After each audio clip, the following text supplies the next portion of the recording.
response to one of the questions regarding AirPod things. Okay, everybody click got it, that you know it's being recorded. One of the questions. There we go. It's live. All righty.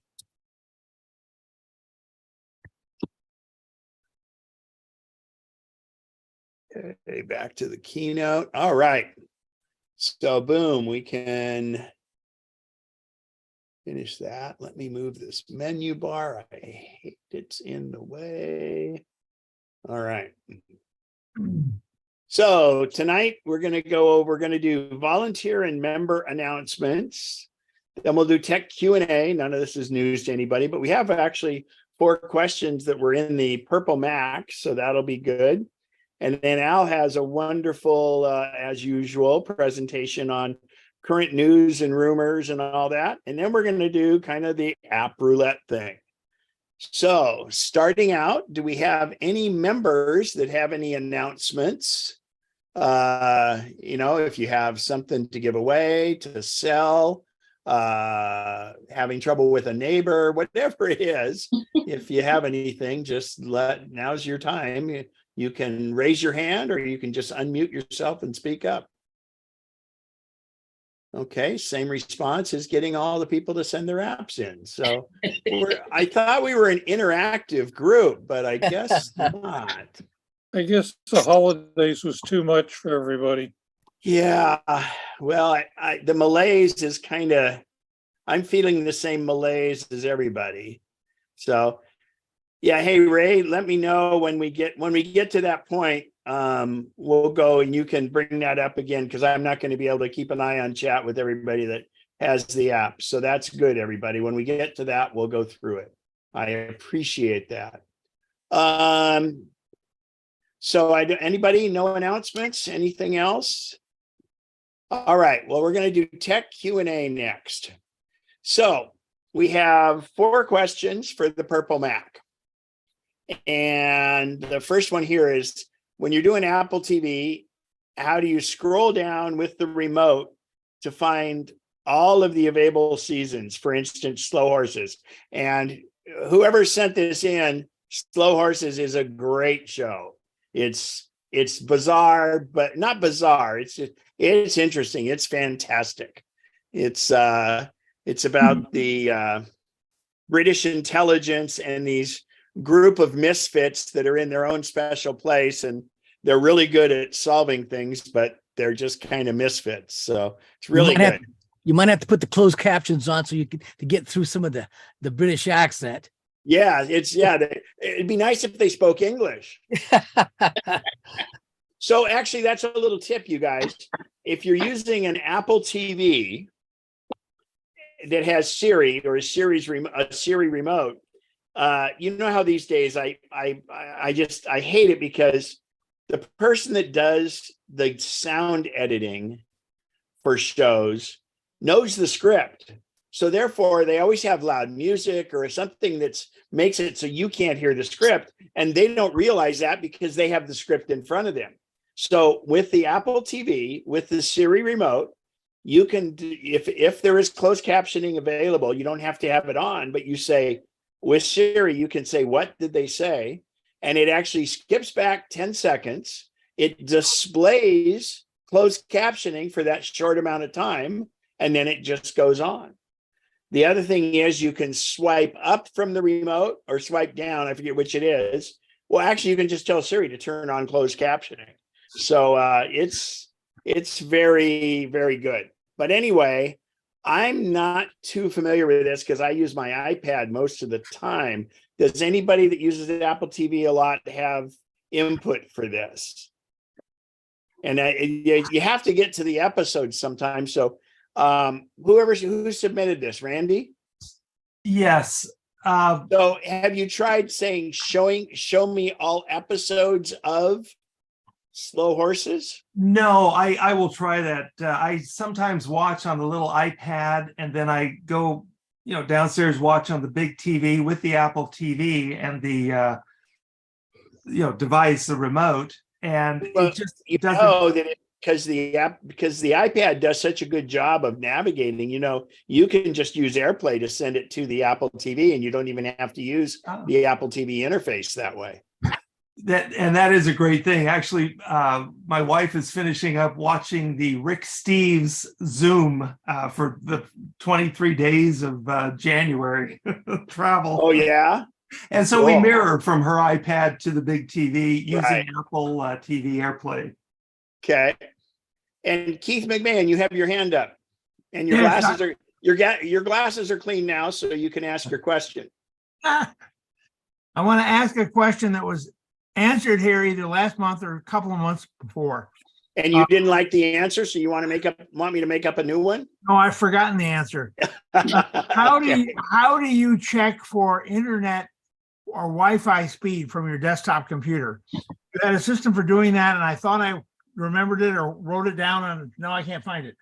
Well, what you do is you go into your browser, and there's a couple of ways. You can go to the Wi-Fi logo. In fact, let me hit escape here, and you can see my screen. So I have my Wi-Fi logo up here, and if I hold the Option key down, it shows me my information about my Wi-Fi.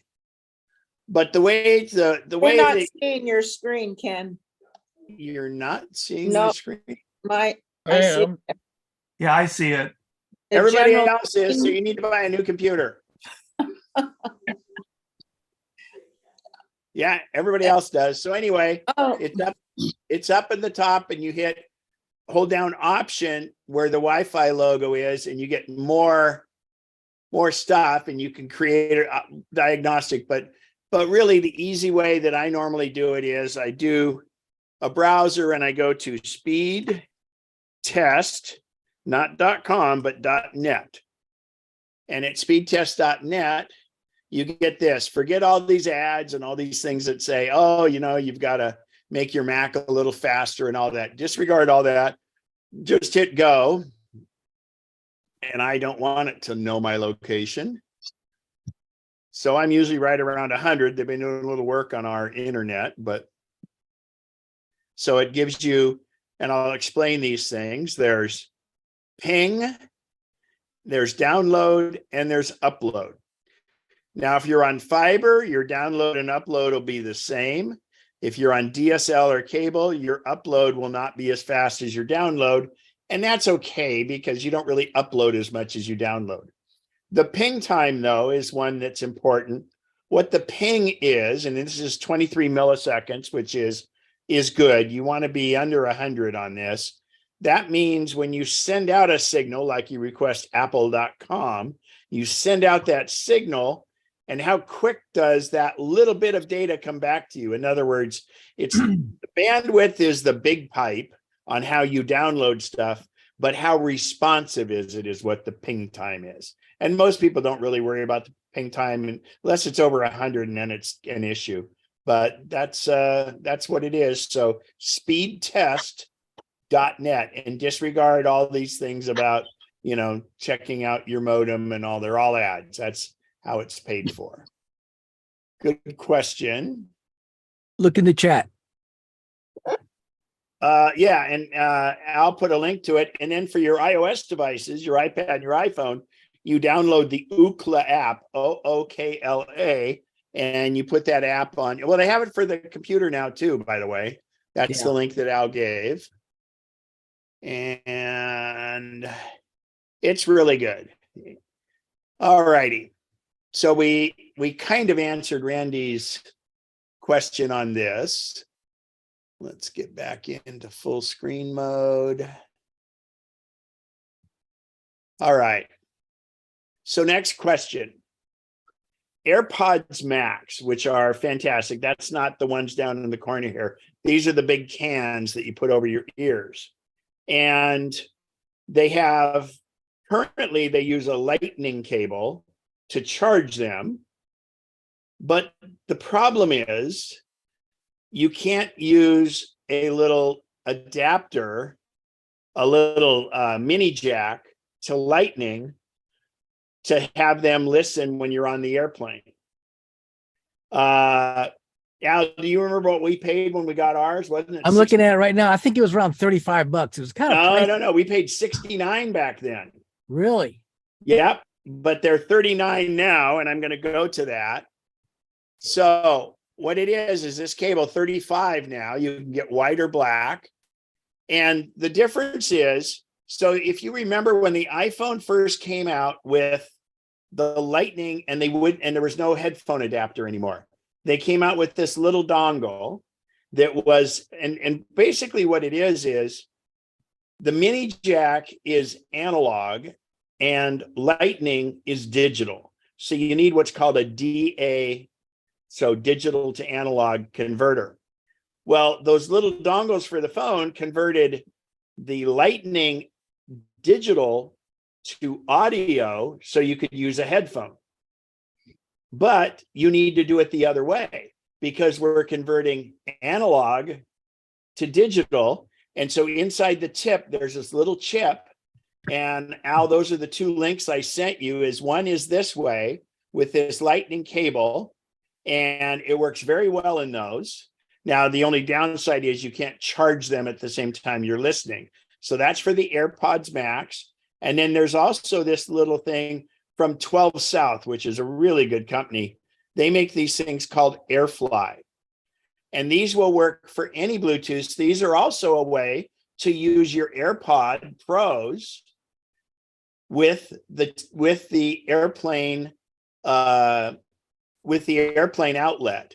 And they make the regular AirFly and the AirFly Pro. And what this is it derives power from the headphone jack, and it creates Bluetooth, and it transmits it to either your AirPods Pro Max or to your regular AirPods or any other Bluetooth headset you have.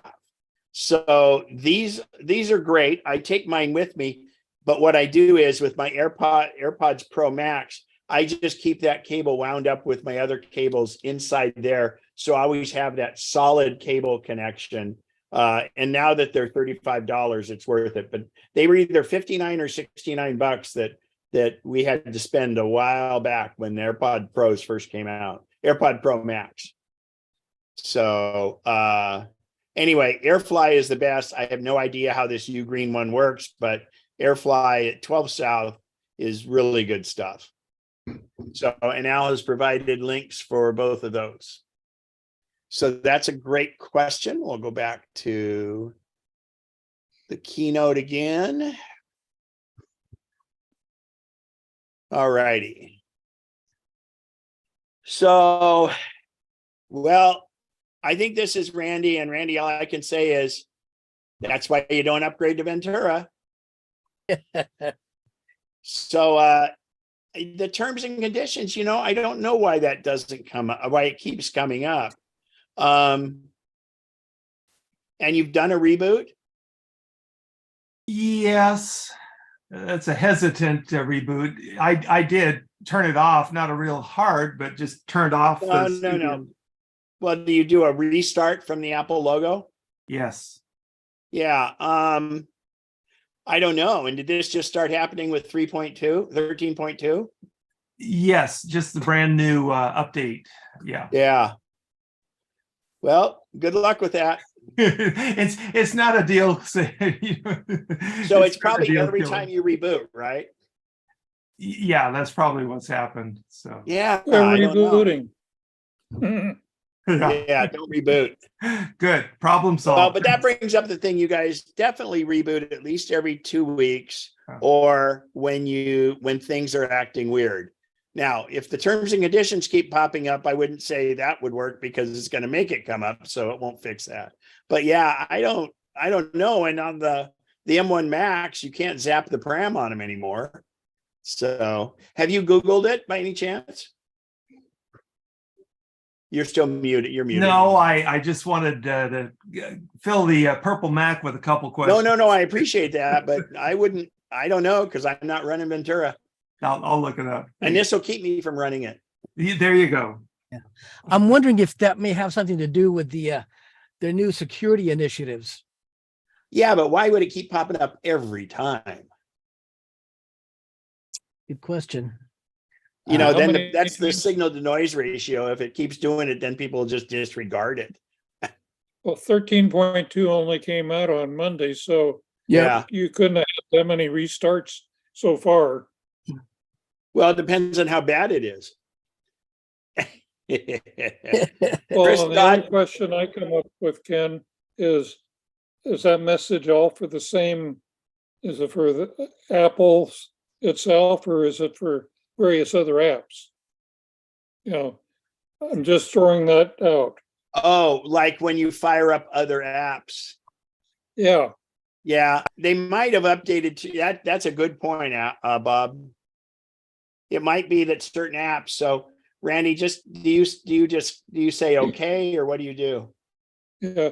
Reason I'm Yes, reason I'm throwing that out is I'm getting all kinds of websites and some apps that are getting this kind of message. Their terms and conditions of change, and it's all related to the European thing with the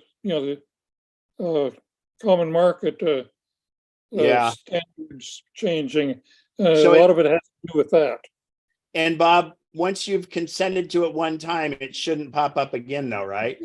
Yeah, for the same app. Right. Correct. Yeah, I could happy to share screen if it's worthwhile. Probably not, but it just No, because it's pretty apparent what's happening. So, well, but I would just see if it seems to be specific to an app, see if it only does it once. But no, it's done your not. own thing, and that's sad to be you. It's hard to be me, but it is what it is.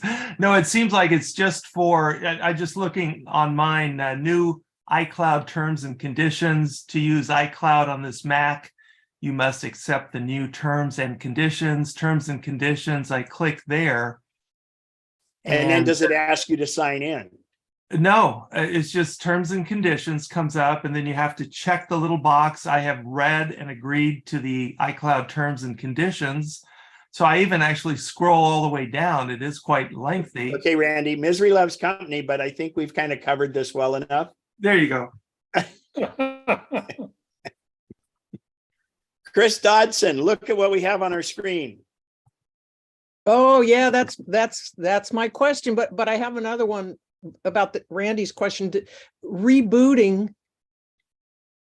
that's more than just turning it on. No. It's on the iOS devices, you can do a hard reset. A reboot is all you can do. We used to be able to zap the pram or reset the SMC, but that doesn't work on the Silicon Macs.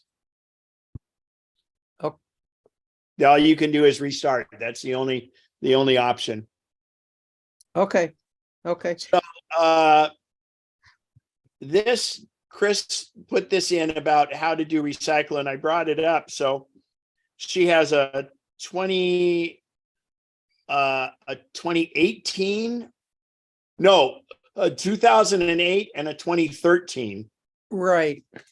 And so I let her know what it is we don't really have a donation program anymore for MacNexus, but our Apple Hills user group up here has a donation thing. But I would say that the 2008 is probably not a great candidate for that, where the 2013 would be, which is weird. I make it sound like it's so new. That's 10 years old, but still it's a viable Mac. And the big thing is that if you are going to donate them, it's important that you get all your data off of them. So when anybody donates stuff like that, it's on the iMacs, it's tough. I believe, I'm not sure if Apple does the recycling now. Best Buy and Staples do, but I'm always concerned about getting the data off. So what I've done for one client who just had one of their old iMacs, the screen went bad on it, so it's no good to donate. But we basically went in and extracted the hard drive, and he gets to either drill a hole through it or smash it with a sledgehammer. So The hard drives have wonderful, powerful magnets in them, which are great for refrigerator magnets that'll hold Yep. up your kitchen towels. And they're fun to take apart. I mean, and that's one way to destroy them. So basically, it's the little platters is all you would have to destroy. But if you took the hard drive apart, it's pretty well done anyway. So, all right, Ray Bulkey, go right ahead. Yeah, a quick question. When I'm out walking the neighborhood, I'll ask Siri to play some music, play Linda Ronstadt or something like that. And it always comes back and says there's an error accessing iCloud music, which I don't subscribe to. And it will either, maybe it'll play something I have loaded, on my phone, or maybe it won't. And my question is there a different way to ask Siri, or is there a place to tell it, don't check iCloud music? Well, my recommendation would be to make a playlist and ask it to play the playlist. Okay. And I don't use that much. Al, you have any input, or anybody else? Oh, I make a playlist like you suggested. See, Okay. Yeah, I'll try that. It likes to default to Apple Music because it thinks everybody should have it. And it's doing an online search for that would stream it. And I don't know how you could restrict it to a particular one unless you want to do a playlist. I think that's your best. Okay. Yeah, I'll try that. Give it some try and report back. Okay. Thank you. You bet. So any other questions from the audience since we're done with the Purple Mac? All right, Chris, go ahead. So are you saying there's no, as far as making sure my old information has been uploaded to the cloud? Well, now the upload to the cloud, especially on that old 2008, as I said in my reply email to you, was you've migrated everything over to the new MacBook Air, right? The 2008 is, I did turn that back on and it came up, it started with welcome and the whole program. So that one I know I'm done with, but the 2013, I think I kind of did it by myself, and I'm not really sure how I did it, or if I did it. Well, I doubt if I did it you properly. just need to verify that all your information is on the new computer. Okay.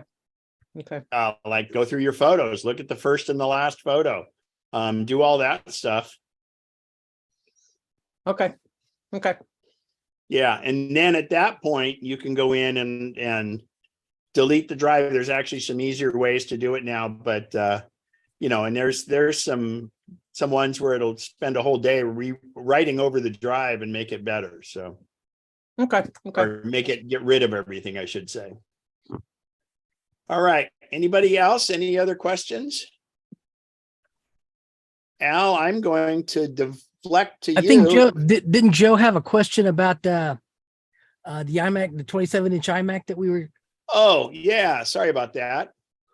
I have half an answer. What's that? I have a half of an answer. About?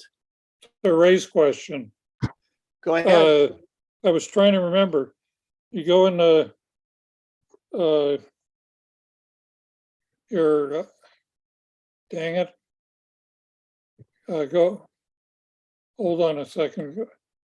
Go in your Apple ID section. Then go to iCloud. Oh, wait a minute, that's wrong. He's on the phone.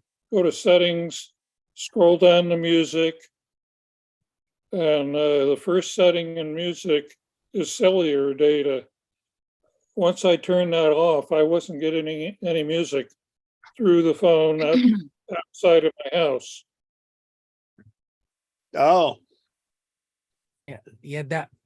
I only get it on Wi-Fi, so maybe the best thing about that is that's a workaround because it won't access Apple Music for you because that's streaming. And when you're walking around, you're on cellular. Now, obviously, your house, you're on Wi-Fi. That will go to the wrong way, the old way. That's why I called it a half of an answer. No, I think that's great. That's a good workaround. I'll check it out. Thank you. All right, so Vic had a question. He's got a 27-inch iMac and he's wondering when there's going to be another 27-inch iMac. Well, my question for Vic is, have you looked at the 24-inch iMacs?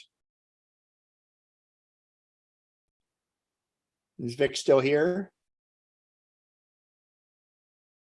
I think that was Joe.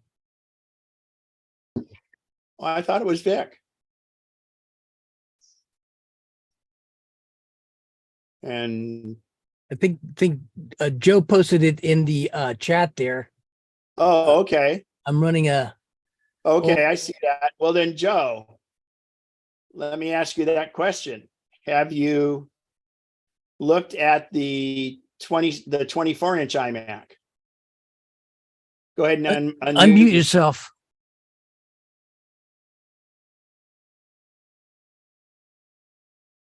Oh, he can't unmute. Oh, that's too bad.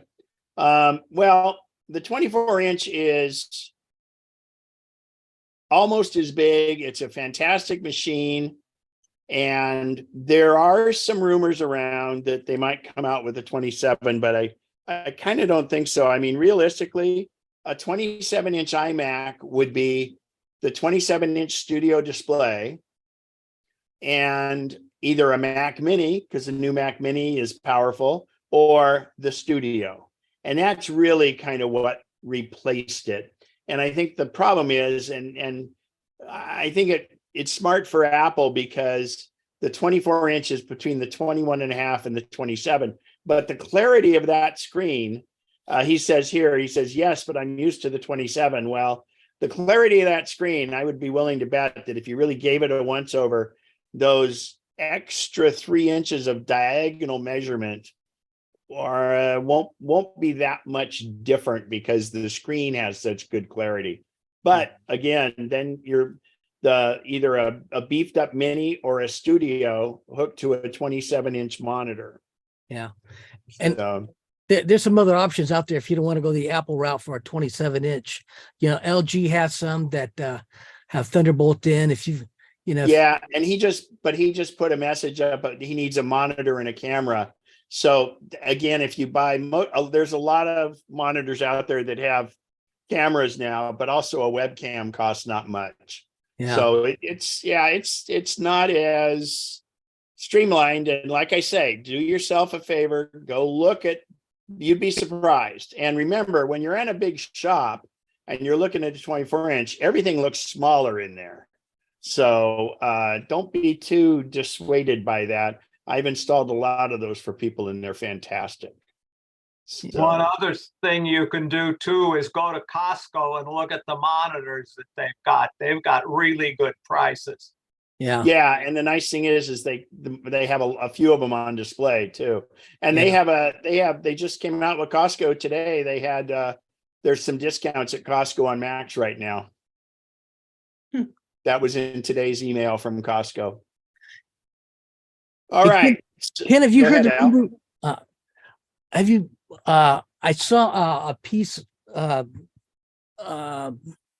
scuttlebutt about Apple releasing another display between the big XDR one and Yes. the current. Yes.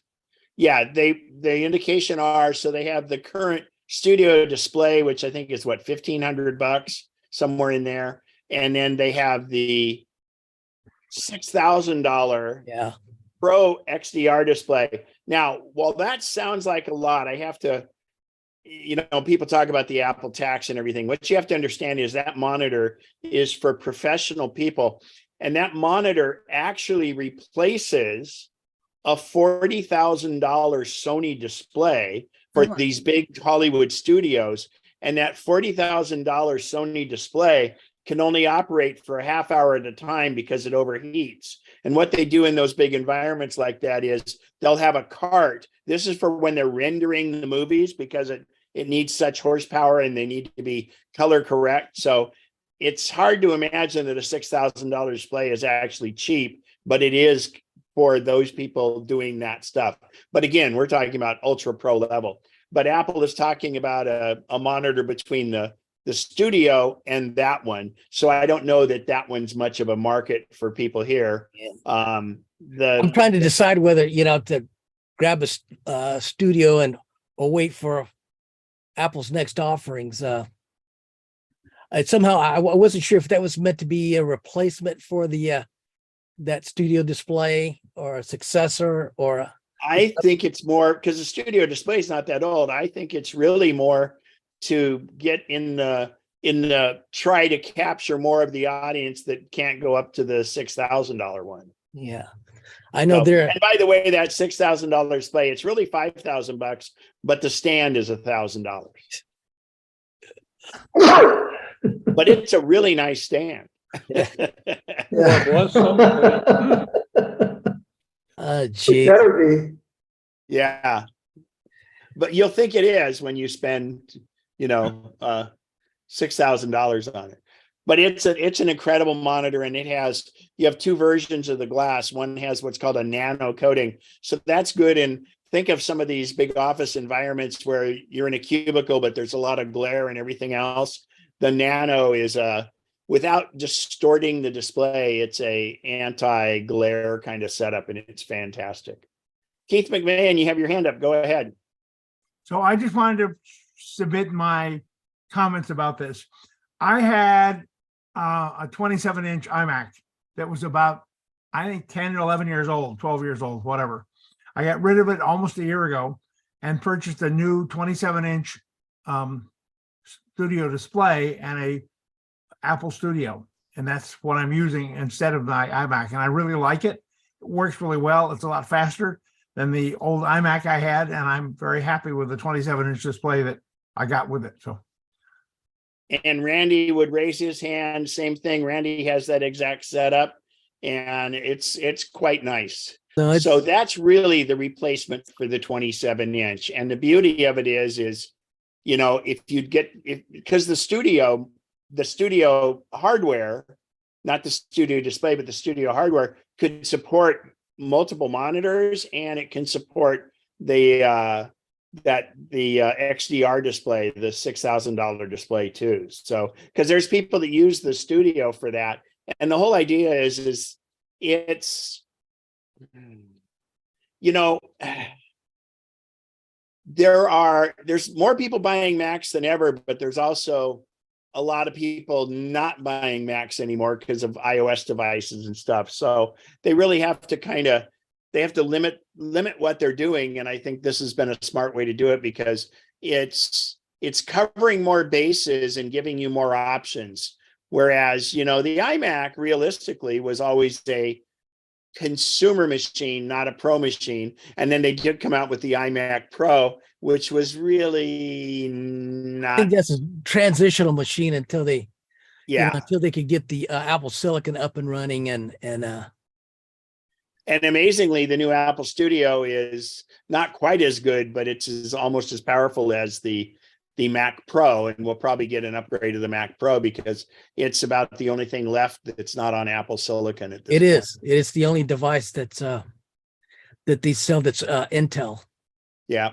Yeah. All right, Al, let's go ahead and share your screen and do your thing. Al has he just sifts through all the information that's out there. He posts it on the Facebook groups. It's funny. I used to go to all these other sites to look at stuff. And even on our website for MacNexus, I try to there's a ticker there with all the different places, but I just go look at the MacNexus Facebook feed, and Al's got all the new stuff there, and I can get it done in minutes. So thank you for doing that, and take it away. Righty. All right. Well, good evening, everyone. Welcome to the first Apple Tech News and Rumors segment of the year.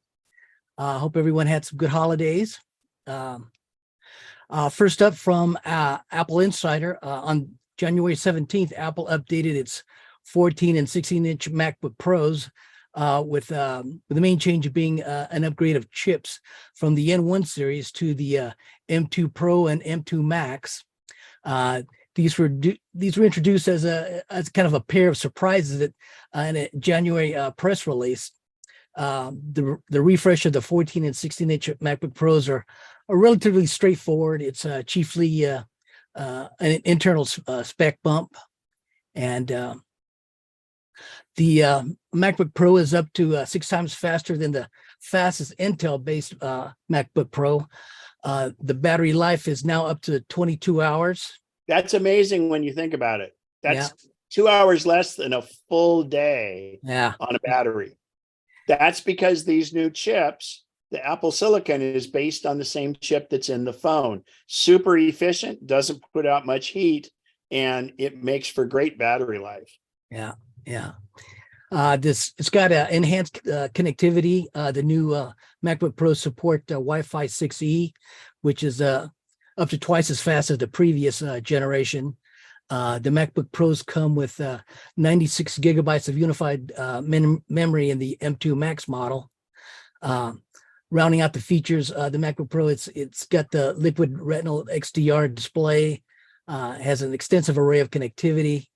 It comes with a 1080p FaceTime HD camera, six speaker sound system, and some studio quality mics. The new 14-inch with the M2 Pro starts at $1999, and there's a $1849 price point for folks in the education, if you're a student or a teacher. The 16-inch with the M2 Pro starts at $24.99 US. Of course, there's a wide assortment of built-to-order configurations on the Apple online store, and it's available to order today. And I'd like to point out something, because if you travel a lot and you travel with a laptop,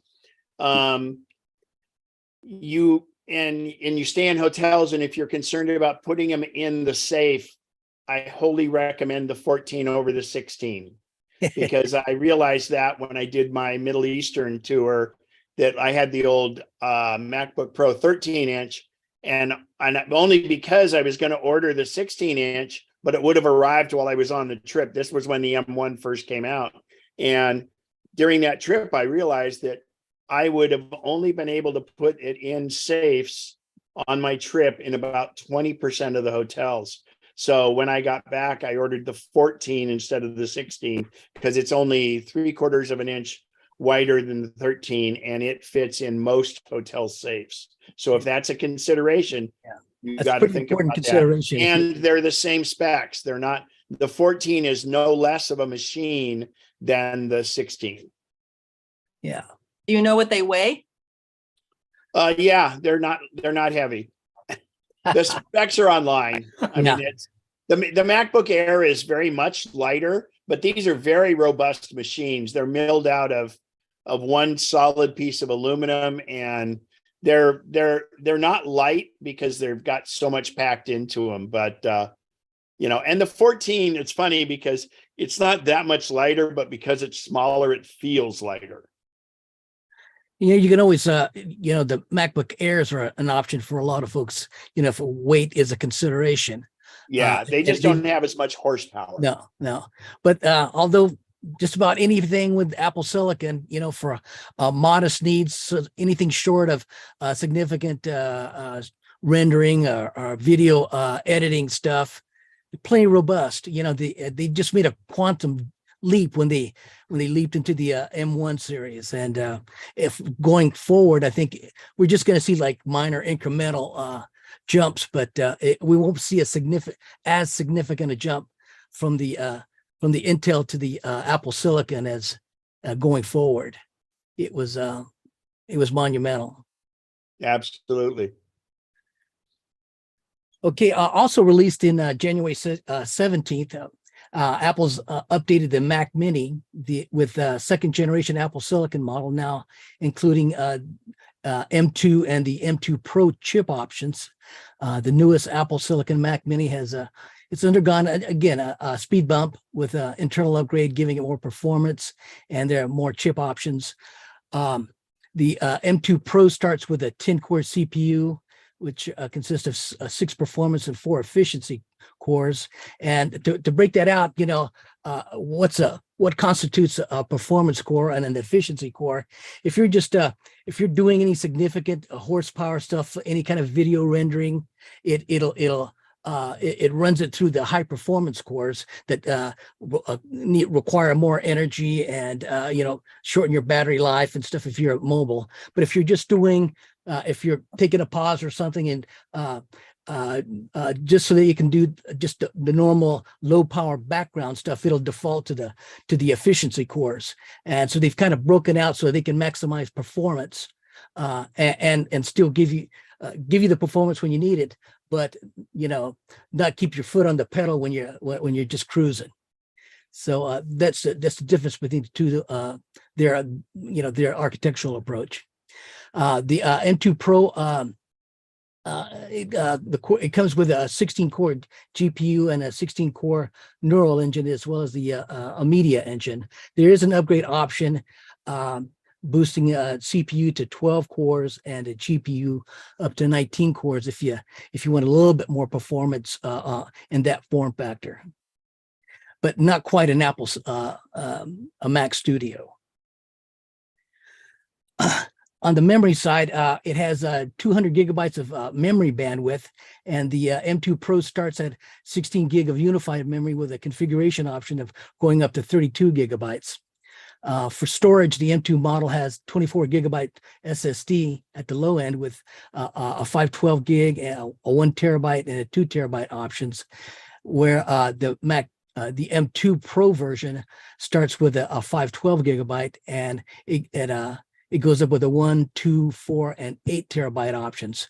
So you can custom configure it, whatever you want, and that's a lot of horsepower and a lot of variation to the potential customer there for whatever your needs are. The M2 Mac Mini features 2 Thunderbolt 4 ports, 2 USB-A ports, 1 HDMI port, a gigabit Ethernet with an option for a 10 gigabit option, and of course a headphone jack. The M2 Pro Mac adds 2 additional Thunderbolt 4 ports. So if you got more monitors to drive, whatever, you might consider looking at that option. But the Mac Mini configuration ship with support for Wi-Fi 6E, which currently is the fastest wireless networking standard. The machines also support Bluetooth 5.3. The new lineup also means that Apple stopped offering the Intel Mac Mini, which leaves the Mac Pro as the only remaining Mac on sale with an Intel CPU inside, just like what we were saying earlier. Apple Insider has a detailed breakdown of specs between the new Mac 2 Mac Mini, the M2 Pro Mac Mini, and the original M1 Mac Mini. This should help those who are, find themselves in the market to help make those buying decisions, whether you're just jumping into the Apple Silicon now or deciding whether already there and you're deciding to upgrade it at what price point. Next up, again from Apple Insider, the new macOS Ventura 13.2 is now rolling out to users. This release is chiefly concerned with beginning the implementation of new security features that Apple's previously announced. There will be more to come in the next few months. They'll be rolling out. Consequently, macOS 13.2 features support for using a physical security key with 2-factor authentication. On signing in with your Apple ID, users get the option to require a physical hardware key to verify their identity. So, Apple's been making this kind of slow ramp just for those who find themselves, on the cutting need for security. If you're a journalist or whatever, and you need to be, your information needs to be secure. You can take these a bit more elaborate measures, but you have to be more responsible for it, because if you lose a physical key, then you're losing your keys to the kingdom. So there's an arc of convenience and security, and we all have to determine where we want to fall in there. But kudos to Apple for being concerned about information and data and privacy security going forward and stuff. I think they're and remember, this is for high security situations. This qualifies for Department of Defense and all the other stuff. So you're already on a Mac platform that is very safe, very secure. This goes beyond that, but it comes with some pitfalls because while it can keep everybody else out of your computer, at some point, if you don't remember all of your information or don't have the key, you can't get it either. So generally speaking, this is for a higher level of security. Go ahead, Al. You started to say something else. Yeah. Sorry. Just what I was just going to underline what you're saying. Again, there's a range of security, convenience on one side and total security on the other. And obviously, if you're going to go the total security route, they're implementing, tools for you to be able to use. But it's going to be incumbent upon you to, you can't go run into Apple to recover your data if you've lost a key. So unfortunately, that's kind of the way it is. Apple's latest update also brings this, this kind of along the same lines, a rapid security response to the Mac. Originally, it was in iOS 16 and iPad OS 16.1, and now it's in Ventura. The rapid response means that security updates can be made to a Mac more urgently. It's separate from your regular software updates, and it gets applied automatically on restart. Essentially, it's a software update delivery tool that can be installed without manual input from the device owner. This is Apple's latest effort to protect users from cybersecurity issues and addressing critical security flaws in kind of an expedited manner.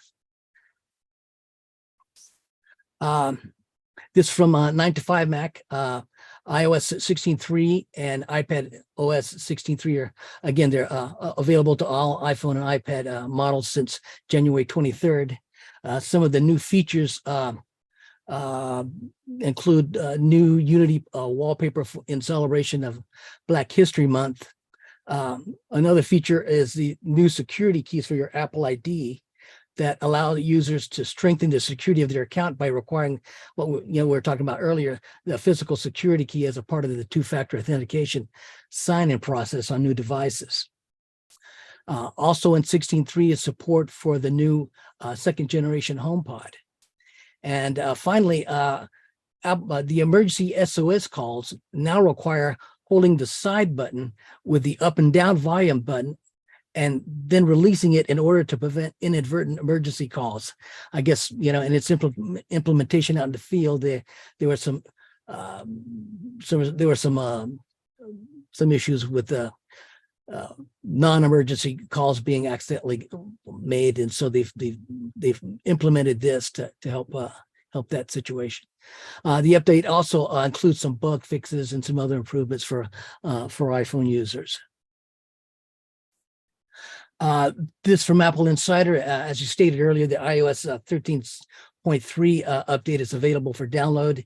It's relatively minor release compared to iPadOS 16.2, with most significant feature being support for security keys referred to in the last couple of slides. Apple finally revealed it also expands the advanced data protection. This is kind of the initiative we were talking about earlier, to countries outside of the United States. This again from Apple Insider. Apple's provided iOS 12.5.7 and macOS 11.7.3 and other updates for older devices that can't be updated to the latest releases. The new updates are for users still using older devices and operating systems and address similar bugs and security patches available in the recent iOS 16.3 and Ventura releases. The security patch notes list at least 14 different systems affected by security issues that have been patched.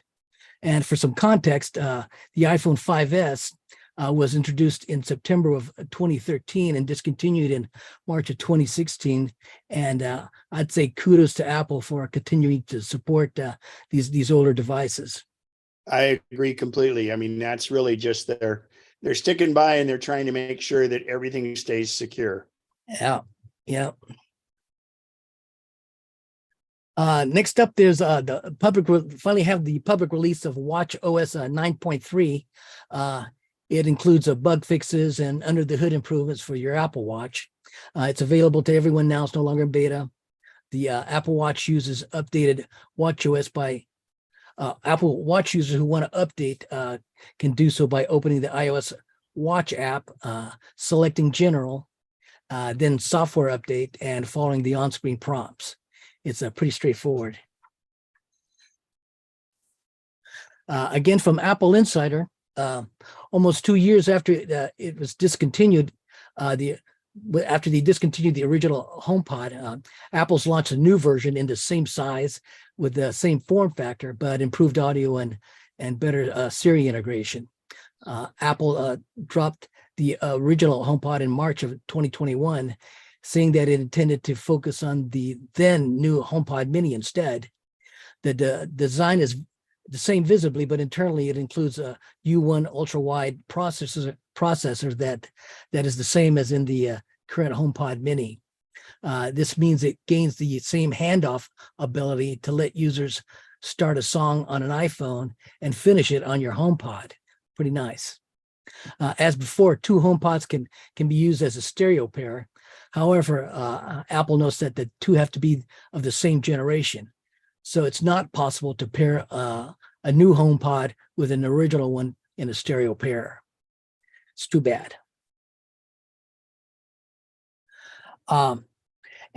Sometime later this spring, HomePod will be able to listen with sound recognition and send a notification to a user's iPhone if sounds like smoke alarms are detected. It also has a built-in temperature and humidity sensor. That means users can have HomePod trigger automations, such as turning on a room's fans when it's hot. Apple's HomePod Mini has always had a built-in temperature and humidity sensor, but it was never activated. It'll also more than likely, they haven't said it, but it'll integrate with any of the wireless thermostats that are like any of the ones that are home compatible, like the Ecobee, and this creates another sensor for that room. Yeah, I think it also supports the new Matter protocol. Correct. Coming online for home automation. Apple says the HomePod requires a bit more to calibrate the sensors immediately after it starts up before results can be displayed as far as the temperature. The new HomePod costs $299 and will be available in stores and online starting in February 3. Next up, from 9 to 5 Mac, if you have an iPhone 13 or earlier device with a degraded battery, this may be the best time to get a battery replacement. On its website, Apple has announced that out-of-warranty battery service for all iPhone models, excluding the iPhone 14, will be rising by $20. Apple currently charges $69 for newer iPhone generations like the 13, the 12, the 11, and the 10. The iPhone SE and iPhone 8 and earlier models are currently charged $49. These prices will last until the end of February and will increase beginning March 1. So if you have an older device, go to your settings, look at the battery status, and what's the rule of thumb under 80% there? 85, under 85, I believe, 85%. Yeah. So the other thing is don't ever have any of your Apple batteries replaced by anyone except Apple or an Apple certified location like Core Care. Yeah. But it's always just best to do it at the store. Yeah. And a lot of times they'll do it while you wait. Make an appointment, but do it while you wait, and they'll you can go walk around the mall or go see a movie and come back, and it'll be ready. It's worth it, if you want to extend the life of that phone for a couple more years before you take the plunge on a newer device.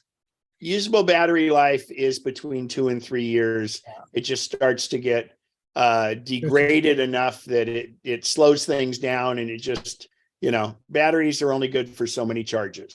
No Yeah. matter what you do to try manage it, that's the life of it. Yeah.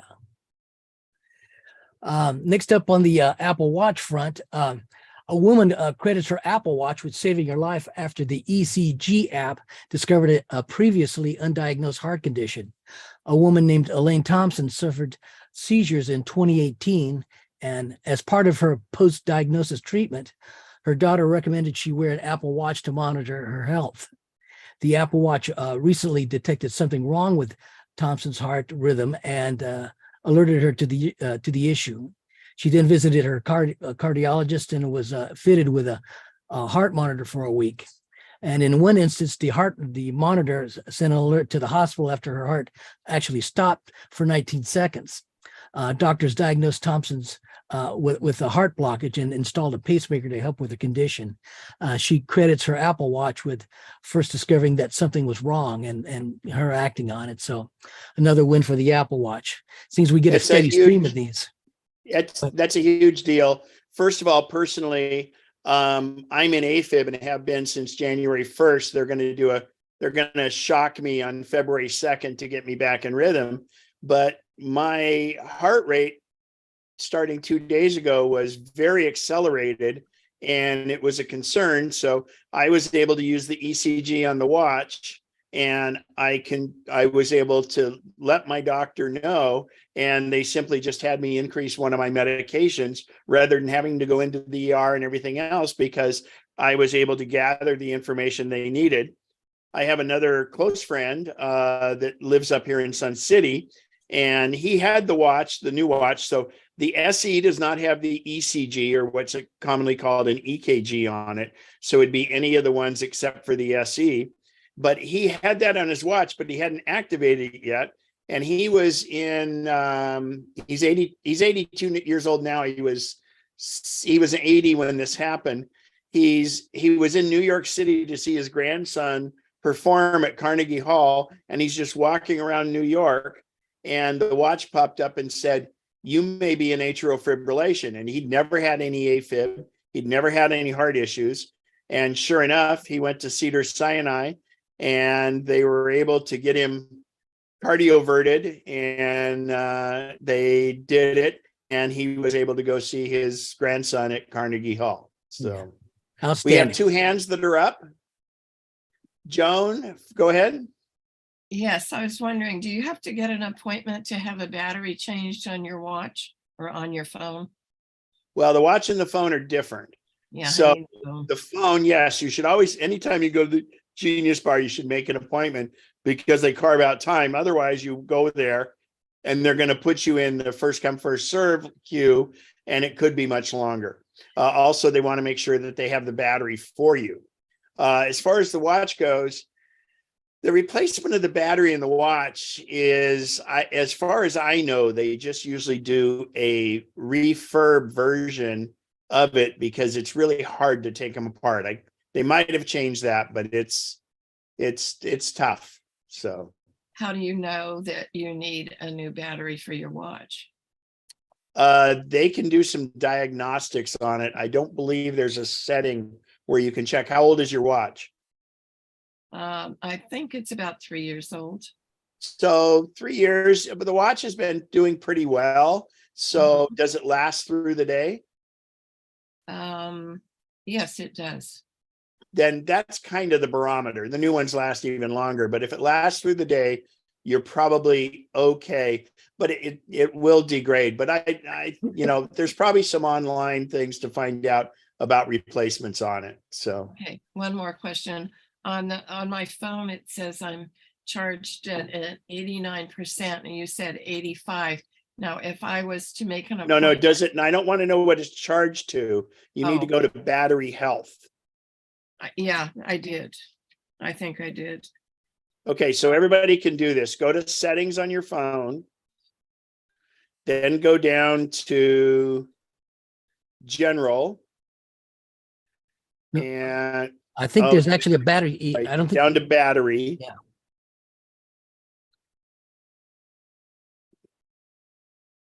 And I'm not seeing it. Well, it's no longer in general, Ken. It's Oh, there it is. Yeah, it's about 20 items down. yeah. And then go to battery, and then you click on battery health and charging. And when it says maximum capacity, what that means is, let's say your maximum capacity says 85%. What that means is that when your phone is charged to 100%, that's 85% of what it used to be. In other words, 100% now is really 15% degraded. And that's probably a 2-year-old battery or so would be about 85%. Apple, if you're in Apple Care, they'll replace it if it gets down to 85. And they don't usually replace a battery, even if you're paying for it, unless it's at 85%. And the other thing is, but you could tell them you're getting ready to go on a long trip to Europe or something like that, and you could have it done proactively. Okay, yeah, mine does say maximum capacity 89. 89 is good. That's not a big deal. Okay, thank you. Rich Pearson, go ahead. Yeah, on these watches, is the heart monitoring feature available on even the most basic watch? Yes, so there's heart monitoring, and then there's EKG. Yeah, you need So to have the EKG is it's not available on the SE, but it's available on all Series the 4 six and later. 6 and newer. The, What the, Al? the EKG, the ECG app is the Apple Watch Series 4 and later. You sure it's on the 4? Yeah, I believe so. Okay, looking- but they I'm don't offer it anymore. So yeah, 4 or newer, but not the SE. And the SE is less money, but they all have heart monitors. And in fact, the heart monitoring has gotten so good that it can tell someone if they're in AFib. But the nice thing with the ECG, it creates a single lead electrocardiogram. And then the Series 7, no, the Series 6 and newer has also a pulse oximeter. So it tells you your blood oxygen level. Oh, Al, you have it right there. It says 4 and later have the ECG. Yeah. Yeah, How do if you I'd know- opened my on eyes. How do you know what series watch you have? When you go into your watch app, it'll tell you. You go to the watch app general. On the But on the the Series phone? 4, the Series 4 is like 4 years old. Oh, Still plenty of life. Yep. Yeah, it's still pretty functional. I wouldn't have anything less than a Series 3 at this stage of the game.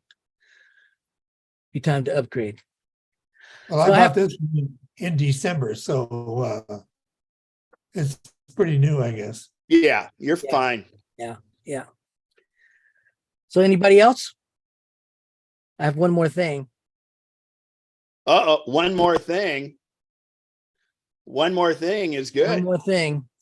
Finally tonight, as reported by ABC7 in San Bernardino, Apple's AirTag this week saved a dog that was swept away in California floodwaters, leading rescuers to its location. And the dog was a 1-year-old Australian Shepherd. His name was Seamus. He fell into fast-moving storm drain after he got away from his owner during a walk. The drainage network took Seamus approximately a mile away from where he started. Quote, Seamus was equipped with an Apple AirTag and conventional ID tag, which aided the rescuers and owners in tracking the pup and reuniting them, unquote. This is according to the fire department on their social media post. You know, if you look at this picture, the poor little guy's down there in a pile of a whole bunch of junk, just pretty scared, looking to come out. According to Seamus's owner, oops, I got a little issue here. There we go. Got some timing issue with my keynote. Oh, you've got it set on to automatic. It's 1 second. Yeah. yeah. So anyway, they were able to rescue the little guy, and just a note of caution for folks walking their creatures out there anywhere near a fast moving water, because she said he just took to put his paw in, and pretty soon he was gone. And anyway, he got out, and he had the privilege of a ride in the fire truck after his ordeal. And safe to say, Seamus he's got some new friends. Nice human interest story here, canine interest. Just out of curiosity, did the chip get wet in his, his adventure? They're waterproof. Cool. Yeah. Cool. Apple doesn't really recommend attaching an AirTag to a pet or a person, but there are hundreds of accessories that exist for doing that. And, there've been a lot of good stories. It's not the first one about, Apple doesn't recommend it, only from the stalker end of it, but there's no problem. In fact, it's wonderful for people that have dementia issues and stuff. Just put that with them, keep them in their pocket. Now, it does not have a GPS locator. It's dependent on any iPhone, doesn't have to be the owner's iPhone, anyone else's iPhone that would walk by or be within 100 feet of that person will transmit that location. So and they're $29.99 each, or 4 for $100. Yeah. And I use them on my luggage, and they're fantastic. Buy the 4-pack. It's the way to go. Yep, they're fantastic. The battery lasts for a year, and it's a little CR 2023 watch type battery that's a $2 battery. Really easy to install. I've replaced a couple already. Highly recommend it if you're doing any kind of traveling or you want to. AirTags are just great. Yeah, they're great. If you have them on your luggage, how do you prevent the next guy in line from discovering your suitcase? Well, so what happens is, they can discover your suitcase if the next guy in line can look at your suitcase. He sees your suitcase, but he doesn't know you have an AirTag in it, because while his phone may be repeating the signal, it's done completely anonymously. But what I do is, if you have a hard side luggage, or actually most of the luggage, there's a zipper where the lining is, and I hide mine inside the suitcase like that. So, but they do have some ones that are very secure. You can put on the outside that kind of lock it and make it. And so it's very good. But what I do is, for instance, if I get to a hotel room and I'm going to just store my empty big suitcase, in the closet, I then take that AirTag out and I use it in my backpack or things like that. I switch them around, so I'm constantly using them. I have them in my camera bag. I have them in my backpack. I use a Scotty vest all the time, so I have one in my Scotty vest, because if I leave that Scotty vest somewhere, it's going to have stuff in it. They're just amazing. Now, they have an anti-stalker feature. So what that means is, you could not slip one into someone else's pocket or purse. Well, you could, and yes, you can track them. But if they have an iPhone, or in fact, the app that's on an Android, a message will pop up and it will say, an AirTag that is not yours is following you. And so that's to alert someone that they're being somebody else's AirTag. I rented a U-Haul truck, and I really admire it. I got about a half mile away from the U-Haul store, and I'm driving this truck, a little pickup truck, and it says, an AirTag that is not yours is following you. And I knew immediately, and they'd hidden it in the dash somewhere. And I commend them, because it's a really cheap way for them to keep an eye on their assets.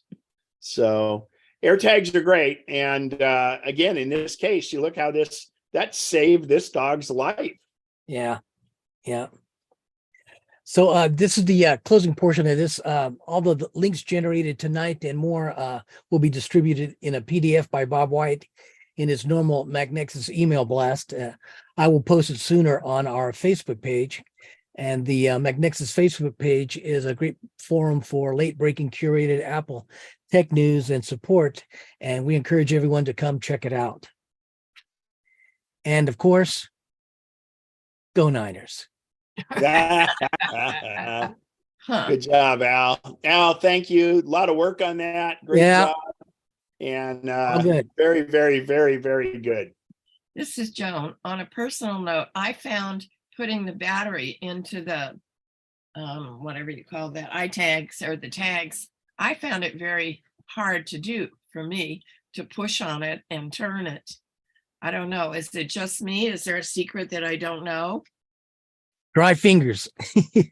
Well, okay, but I mean, I just found that very challenging. Okay. You've had to replace your battery already? Oh, I've had one. I've had them for quite a while. Last year, yeah. Okay. Yeah, it's kind of what, getting the battery in or closing the lid? Well, no, just opening it to get a battery in. Yeah, I think that, believe it or not, some rubber gloves might help because it's the slipperiness of it. Yeah. Giving you a little bit of traction there. Okay. And I'd be willing to bet that if you drop by the Apple store with a battery, they'd put it in for you. Yeah, I have done that. Well, good. And Mary, you've got your hand up? Yeah, I was just going to say, I don't know if you heard the story of that young man who was a deep diver and he got swept away and his family found him. Anyway, since I watched too much TV, Tamron, I saw he was on Tamron Hall today and she presented him with a new Apple Watch that is good for, I guess, diving, and it's got some emergency notifications that can be heard, like 600. It's the Apple Ultra. Watch Ultra, Right. and it has the ability to be a dive computer, and it's good down to 100 feet, probably a little farther, but it's spec'd to that. And it's amazing. I use the Ultra, but and they make a different band. So they even have a band, because when you put it over, like for a dive watch, you put it over your wetsuit. And so they actually have a second band that's a little longer that you can put on around it. But no, it's fantastic. And like for hiking and things like that, it has the ability to what I call leave breadcrumbs. In other words, you can turn on tracking and you go along, and then it will lead you back the path that you were on. So they're fantastic. Yeah. So, all right. Any other questions before we go into go ahead, Vic. Oh, I don't know if this is the appropriate moment, but earlier I'd asked about. Yeah, and you were gone when we answered it. Oh, God, I missed. My loss. Okay. Well, maybe No, it'll basically be in the, what I said, because another person had the exact same question. okay. I really think the 24-inch iMac is a great replacement, but really the 27-inch iMac is replaced by the new Studio display and either a Mac Mini driving it or the Studio driving it. Okay. So you're there are kind of some rumors about it, but I don't know. Apple's got a lot of things on their plate right now. You're a fan of Mac Minis anyway, huh? If it's right for you. They're not ultra powerful. Oh, okay. So, but I think the Studio is the way, and if you look at the pricing, it works out. But they're really busy because Al didn't mention it, but the virtual reality headset we think will be coming out sometime this year, and that's they're spending a lot of engineering resources on that. They're shifting gears a little bit on some of that. I think trying to get the, performance to trying to just discern what product will appeal to the market, because the first iteration of this is probably going to be uber expensive and not for the average. Yeah, rumors are around $3,000. Yeah. So it's something that we can ooh and all over, but unless you have a job or something and a use case to subsidize but I'm, eventually, these expensive things, the technology trickles down and the economies of scale kick in, and we all get the benefit of it. It's all made possible because Apple is the world's premier designer of chips. Apple doesn't manufacture them. They design them, and nobody can hold a candle to them. And luckily, they've teamed up with TSMC, Taiwan Semiconductor, because they make this. They're actually getting ready to do 2-nanometer processes. And the smaller the microchip, the more energy efficient it is and the less heat it puts out. And it's when you look at the capability of an iPhone and there's no fan in there. There's nothing else. And the majority of the damn phone is a battery anyway. So they have a good chance of doing a good job with that. So, all righty, go ahead.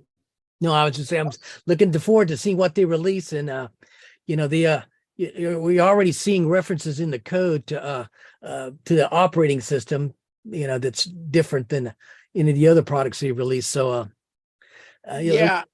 And realistically, these, you know, forget the gaming portion of this. This is something that you could wear, and with facial recognition be what it is, we all forget people's names. That person could be walking up to you and it could display or talk in your ear who the person is, who their wife is, what they do, essentially looking in your contacts for you, your database. But the other thing is, you're walking down the street and you look to your left, and it not only tells you what the name of the restaurant is, it can give you the reviews, it can show pictures of the food, things like that. It's kind of like what you can do with the phone, but it's using visual cues for it. And there's some virtual reality apps you have for the phone that do that. There was one in, gosh, was it Yelp, where you could do you spin the phone around and it shows you what restaurants are in that direction and stuff. So there's this augmented reality and this artificial intelligence. It's just coming. Oh, and that should bring up. So if you guys want to get interesting stuff, I would start reading about, it's called Chat GPT. I think it's GPT. So it is pretty amazing, and it is artificial intelligence. And I don't know if you guys know who Jordan Peterson is, but he's a pretty smart guy. And he had written some book that had 12, not chapters, whatever it was. And so he suggested to it, what would the 13th chapter be, and started doing all this stuff. And within seconds, it has basically put something together. And he says it's just like he would have written it, because it was using his other book for it. It's amazing. I have not been able to spend much time with it in the early. It was getting a little bit, it was too busy. I couldn't get in there, but it's the company is OpenAI for artificial intelligence, and it's Chat GPT, right? Isn't that what it is, Vic? Yep. Chat GPT. Read about it and then go in and give it some tests. And yeah, Google's concerned. In fact, Google is so concerned that they have brought Sergey Brin and, oh God, who's the other founder? Larry Page back to Google, because they figure we need to be in that space, because that has pretty much made Google's search algorithms not that good. Now, on the other hand, the good thing about Google's search algorithms is they do a rating scale, and then the more people that respond to a certain one, it rises to the top, where this Chat GPT may actually give you lots of pertinent information, but it may just be too much, and it may not be as focused as what you want. But it is the talk of the tech community right now. So another interesting AI is Mid-Journey. You probably have heard about that. I haven't. It does the same thing with images. You describe an image, if you go into, oh yeah, and it draws the image, and it draws the image. And if you have a kind of a whole bunch of colorful verbiage and stuff, it can create some pretty amazing. And it's replacing photos. So Al, if you've got the GPT link in there, put that other one in there too, if you don't mind.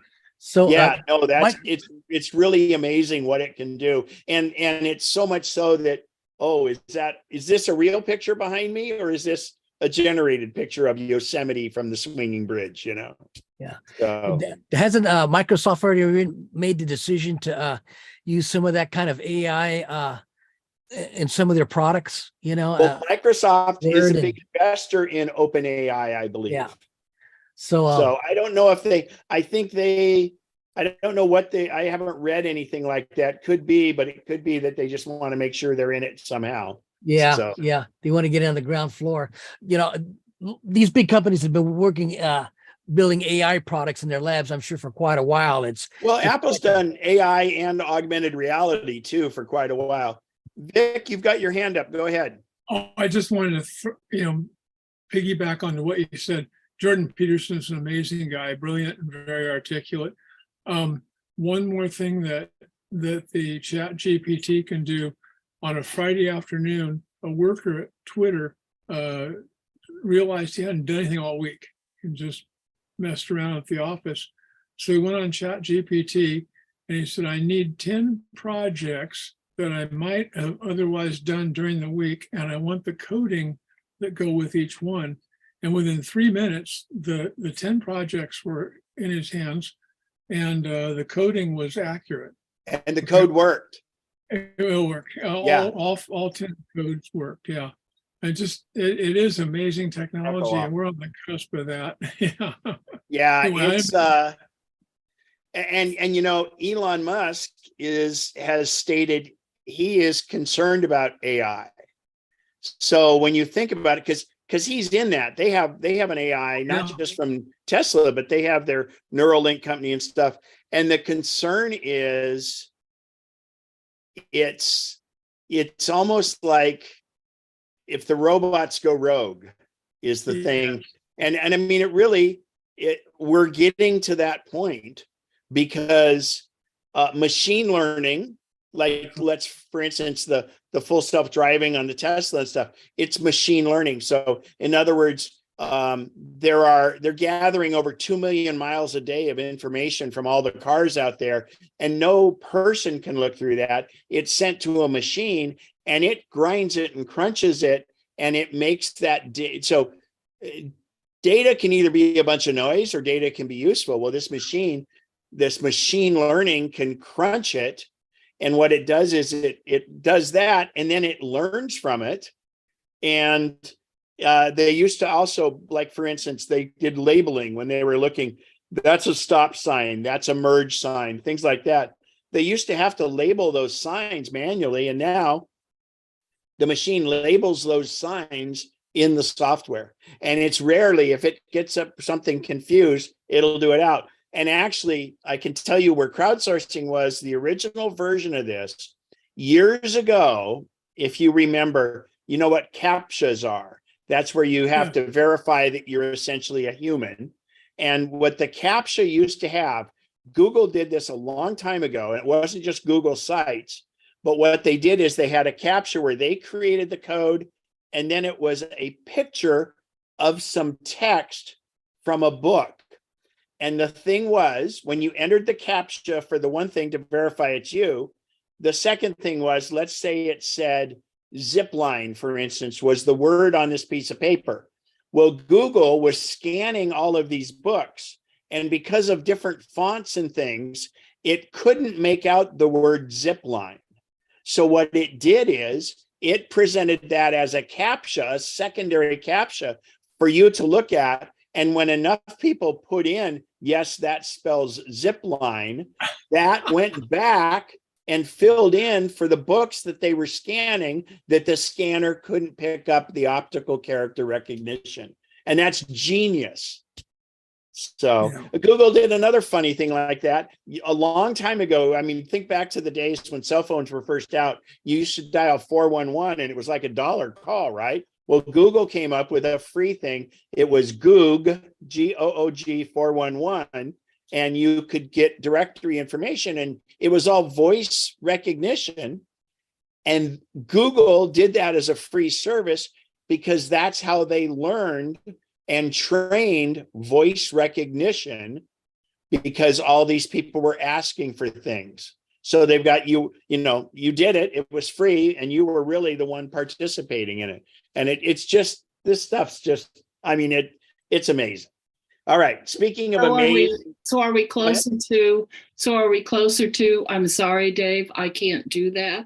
No, we're closer to, Dave, I'm going to do whatever I want. Yeah. So the Terminator.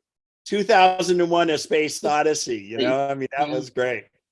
So shades of Terminator.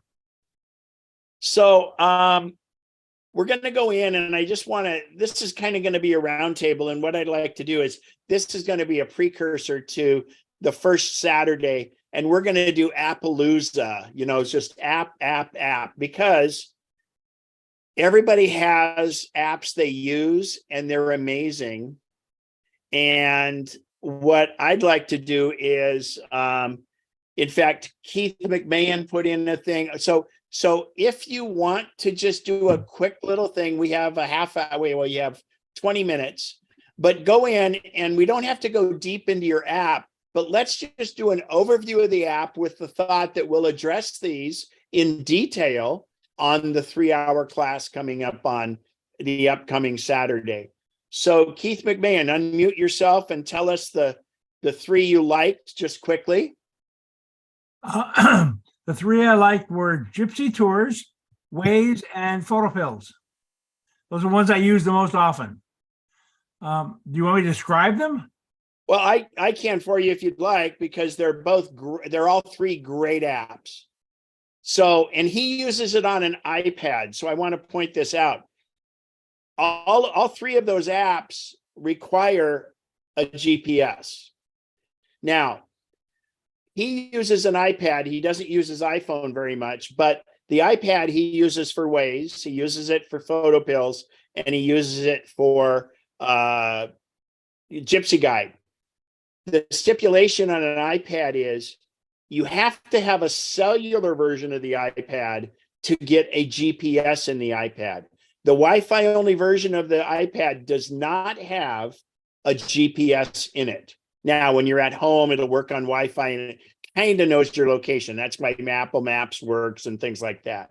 But you have to, if you're going to use your iPad as a device requiring GPS, that's all in the cellular chip, and you pay $100 to $120 extra to have the cellular chip in it. You do not have to have the cellular service, but in this case you do, because you have to download it.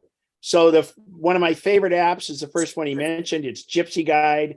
It covers most of the national parks in Western Canada, Western US, and Hawaii. And you download it. And for most people, it'd be on your phone. You go in, you purchase wherever you're going. And like, if you want to do Arches or Zion and Bryce Canyon, instead of doing both of them, you can put them together into one. And it knows your GPS location, and you cruise around, and it tells you, oh, there's a neat little turnout right up here, and things like that. I always talk about that in my travel app. Waze is by far the best navigation app. And then Photopills, along with one called TPE that Al turned me on to a long time ago, is wonderful, not just for photographers, but when you're traveling, if you want to see where a sunset is going to be, or a sunrise, or the moon, and things like that. And it's based on your location, but you can also forecast out, say, I'm going to be in Buenos Aires in December, and you can see where the sun would be in those locations. So 3 fantastic apps, and they're great. One that I'll point out is called Sunseeker, that I used during the eclipse. And what it does is it uses augmented reality. So I was able to, we went 5 days before the day of the eclipse. We found 3 places, and I held the app up, and it showed me where in 5 days the sun was going to be at a certain time. And I'm looking at the actual sky through the phone, so I could see if a tree was blocking where it was going to be and things like that. That's called Sunseeker. All right. And Al's putting links up there. Randy, talk to us about yours. Sure. Sure. Sky Guide, which is, if you can see me on the screen, a great app that actually, shows a lot about what's going on. And it has, like right here, the tracking, like for today. So today, Moon and Jupiter, keep an eye after sunset on January 25th to see a close encounter between Jupiter and the waxing crescent moon at 9:17 p.m. So it's just a great app. And can't you, when you go outside, you hold it up into the night sky and it overlays what you're looking at? Exactly. Oh, you can't. Hey, Ryan, you can't see it on this. You No, can't no. see it, but yes, exactly. There's a little arrow that points. So as you turn the camera, different planets, different stars appear, and you can kind of look what you're looking at and actually have it labeled. So it's a fun app. Okay, thank you. Good. Roy Chastain, Sig Alert, Carole King, and Clock. Well, I didn't know Carole King had an app, but go for it.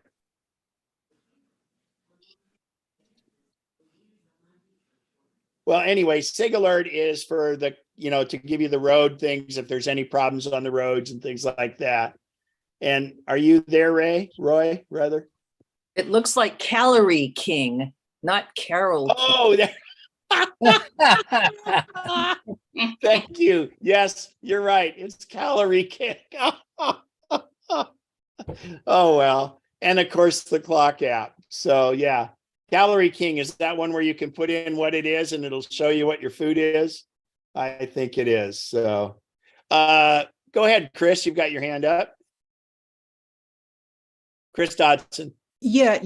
I like, it's called Merlin Bird ID, and you can do a lot of things with it, but you start a recording and you can hold it up if you hear a bird call you don't recognize, and it will record the bird's call, and then it'll identify it. It'll pop up and tell you what kind of bird, and then you can go in and look.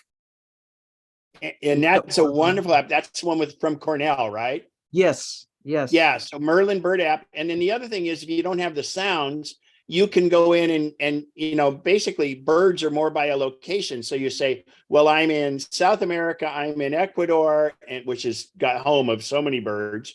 And you can go and narrow it down, and then you can really kind of refine to what it is. There's another one that's a wonderful field guide called Peterson.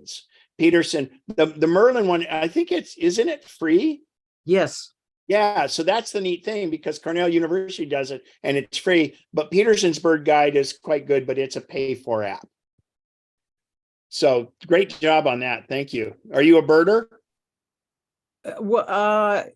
I'm getting more now that I can recognize them. Well, it's funny because when I was in Ecuador, a couple that was on the trip with us, they're birders, and for a birder, it's how many species you've identified, and they were up in the 1300s at that point. So I don't have the patience for that kind of stuff. No, I'm about 10. Bob Resk, go ahead. Yeah, we'll try the same thing that Randy did. Not gonna work. The app is a app that you can get from Caltrans, and what it shows is road conditions. Do not at all recommend doing this while you're driving, but if someone else is in the car, it kind of can give you another Waze type of view. Or if you're stopped dead in traffic and you want to know why, does it have traffic cameras also? It does traffic cameras, and it gets information from the CHP. Those are very useful. In fact, I took a friend out to the airport 2 days ago when I-5 got closed southbound right at Airport Boulevard because a truck caught fire and it was blocking all lanes and stuff. So when I dropped him off at the airport, I was able to pull over and see that all the lanes were blocked, and I was able to get out of there going Garden Highway and stuff. So those things are very useful, and it's fantastic, especially because when you go skiing. In fact, I'm heading to Yosemite in 3 weeks, and one of the entrances to the park had a rock slide, and I had to go in and keep checking it, and it's open now, the 140 entrance. So another good one. The other recommendation would be a couple of Mac apps. It's the Affinity replacements for Photoshop and InDesign. Yes. Very good programs, and I think they're up to about $50-$60 for each one of them. And they're not a subscription. You actually own them, and they're great. Affinity Publisher, Affinity Designer, and Affinity Photo. They're fantastic. And they're also available on the iPad. And you can even go with your photos on the iPad with your finger or with a pencil. And you can, darken in certain areas and stuff, kind of the old Dodge and Burn kind of thing. And they Very have good. a large set of YouTube tutorials. Yeah, absolutely. Al, you started to have one there? Along with the whole, there's an app, California Road Report, it's pretty extensive. It's got cameras, and every road in the state of California or any new construction that may be going on, you can, it's just pretty thorough. It may be a subscription item, but it's invaluable if you're doing any kind of traveling in the Sierras in the wintertime and you want, really current conditions and stuff. Or if even in good weather, if there's some road work someplace, it tells you ahead of time what's up and coming even. So I highly recommend that. Also, it's called California Road Report. It's for road conditions in the state of California. I'm going to share my screen because this one can be done. It's not an app, but it's in the browser and it can be done on the iPhone or whatever, but it's called oss.weathershare.org. And I'll zoom in here and you can see it's most of the Western US. And each one of these are, like, here is the CMS sign. So these are the yellow, these are live. So this gets that information when Caltrans sends that information to that sign, it shows up here. And then there's, for instance, like if I'm going to North Star, I always look at this camera to let me know if it's snowing right out by the entrance to North Star. And you can click on the image a little bigger. So OSS Weather Share, and then there's a whole bunch of pull downs over here that you can do all kinds of different weather forecasts, all kinds of stuff. So OSS for one-stop shop, oss.weathershare.org. So that's a great one. It is not an app. So Randy or Dennis, you got an app there? Go for it. Unmute yourself, please.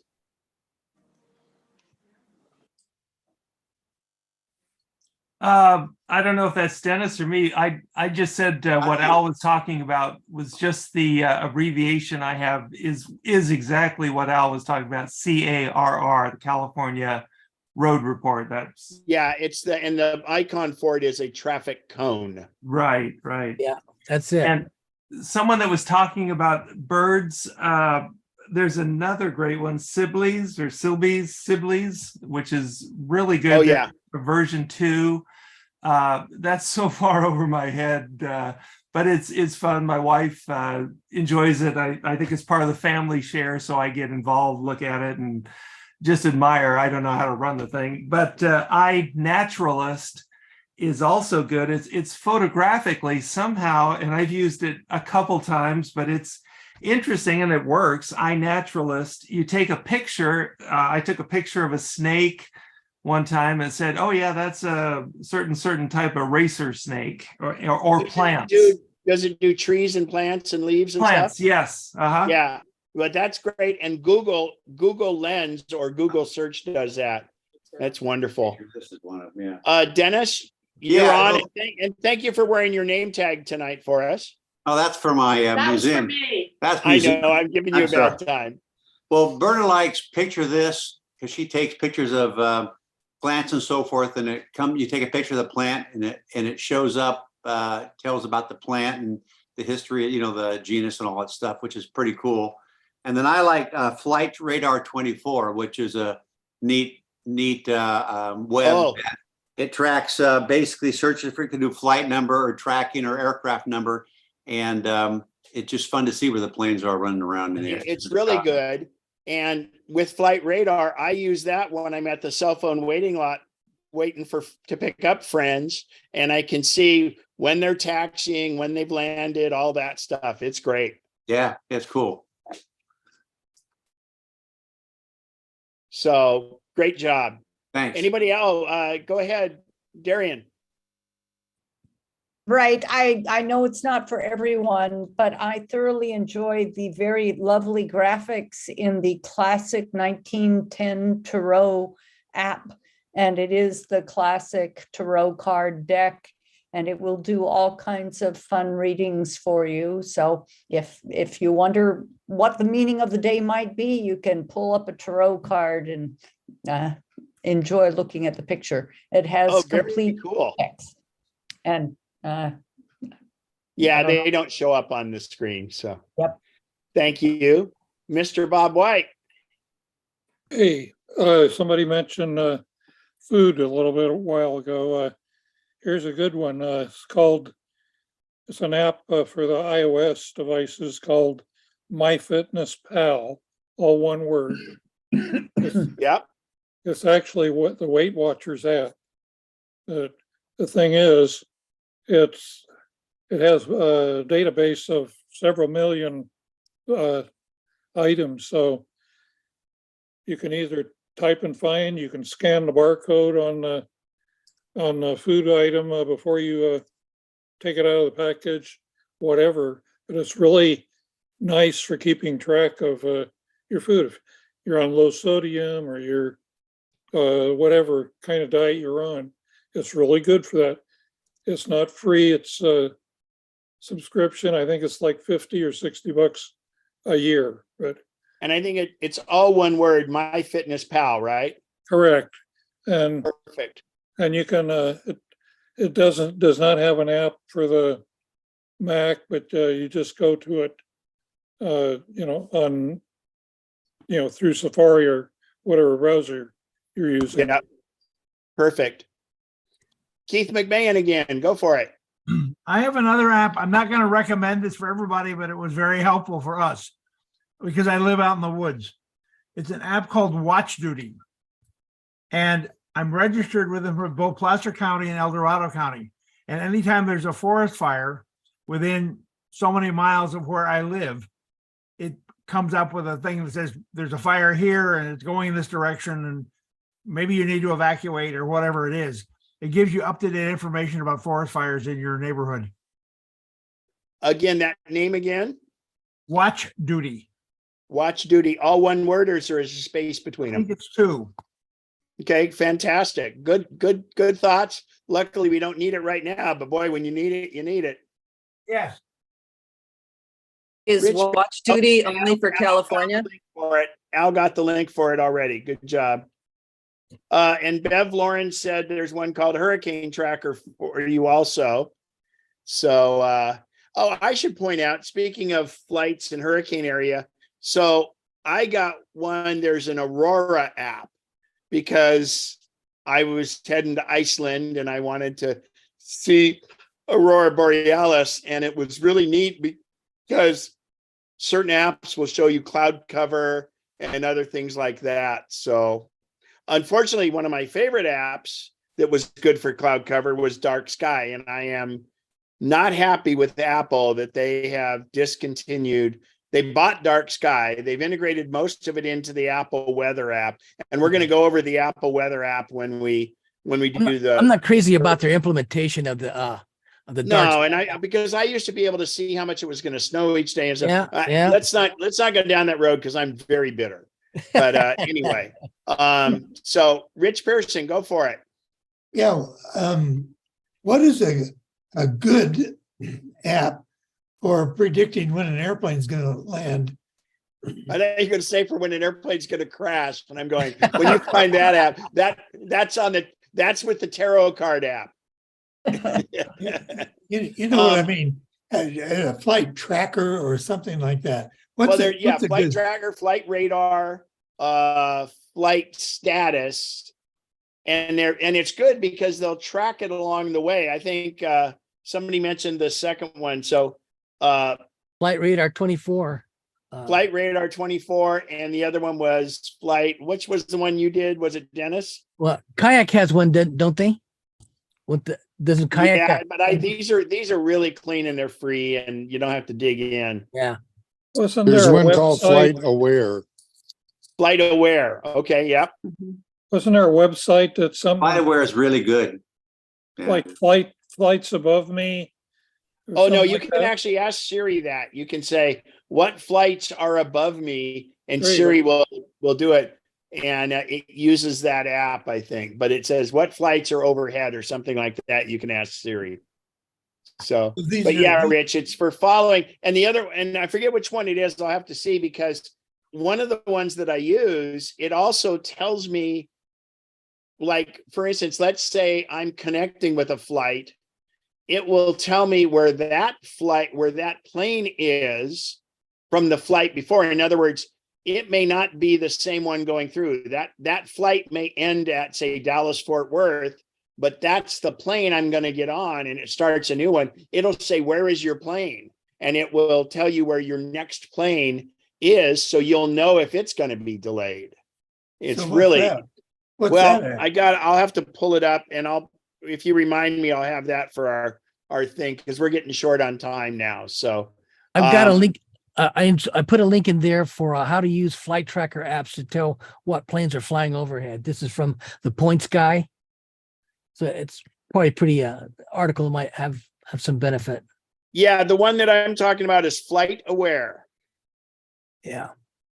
Okay, thanks, everybody. Yeah, Flight Aware. A lot of good stuff. Roy, go ahead. Yeah, most of my friends and I, we fly Southwest, and I have their app, and I put in that flight, Yeah. and it tells me where it is, if there's a delay or on time, Yeah. what gate.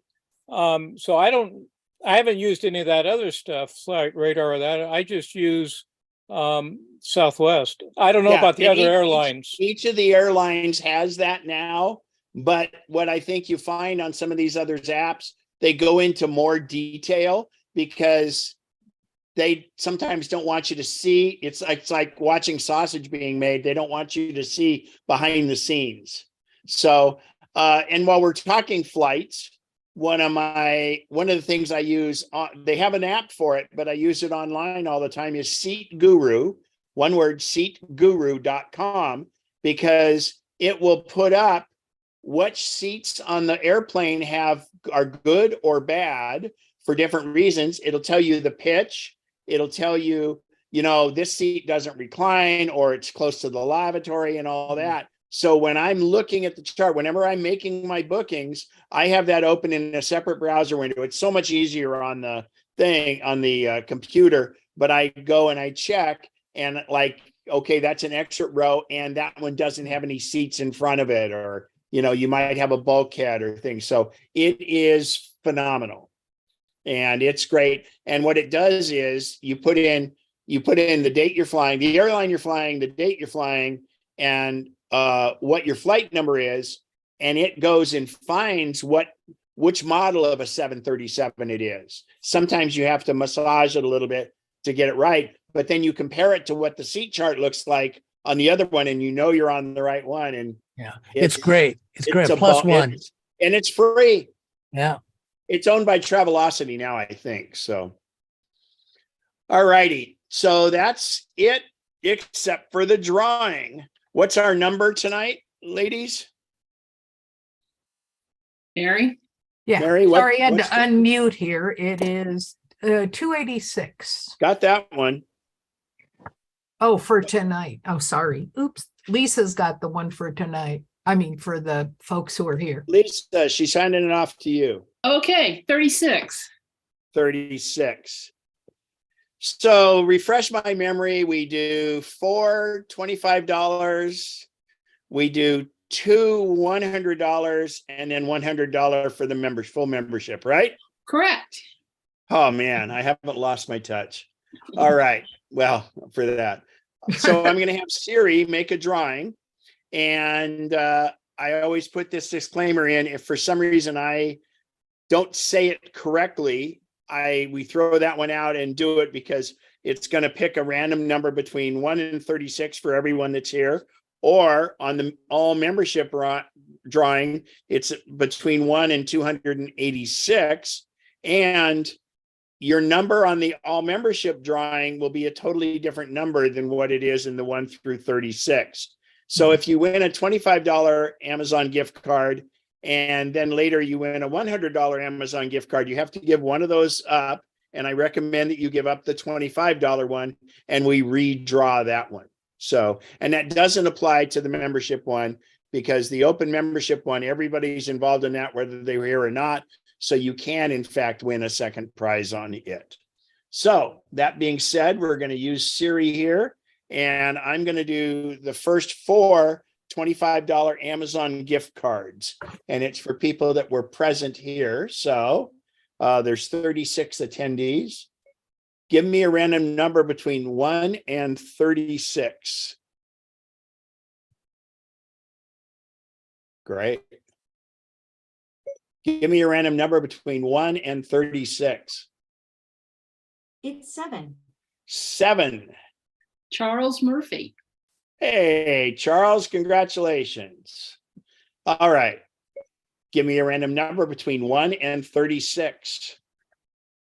The answer is 26. 26. Marilyn Hodges. Congratulations, Marilyn. So one more of the $25 gift cards. Give me a random number between 1 and 36. It's 21. 21. Keith McMahon. Hey, Wow. Keith, congratulations. And the last of the $25 Amazon gift cards. Give me a random number between 1 and 36. It's 29. 29. 29. Randy Hare. Wait a minute, Randy, didn't he lay it in? congratulations. All right. Didn't you win last time? Going to Reno with you. Yeah, no kidding. Buy a lotto ticket. So now we're going to do the 2 $100 gift cards.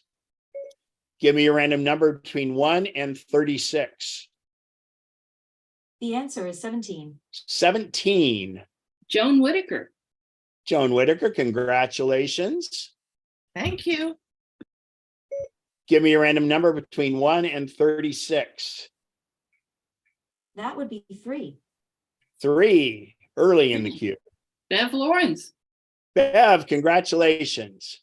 All right, so that's all the member ones. So now we're going to do a $100 gift card that goes for the entire membership.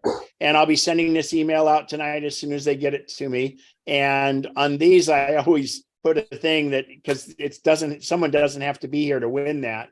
So a lot of I tell them, you're going to get an email from Amazon. It's not spam. It's really so. So we have 286 confirmed members at this point. So give me a random number between 1 and 286. The answer is 87. 87. That is Karen, 86 or 87? 87. Karen Papa. Karen Papa, congratulations. All right, everybody, if there's any other questions and stuff. Thank you. You're welcome. Thank you. Great meeting. And don't forget, the first Saturday, we're really going to dig in deep on these apps and how they work and different things like that. I think it was important because Al had so much information for us tonight. I thought that was great to cover all that. And we went out on some other sidelines too, which were all quite good. So thanks for all your help getting apps in. And if anybody thinks of any other apps that they want to go over on the first Saturday, go ahead and email them to me if you could.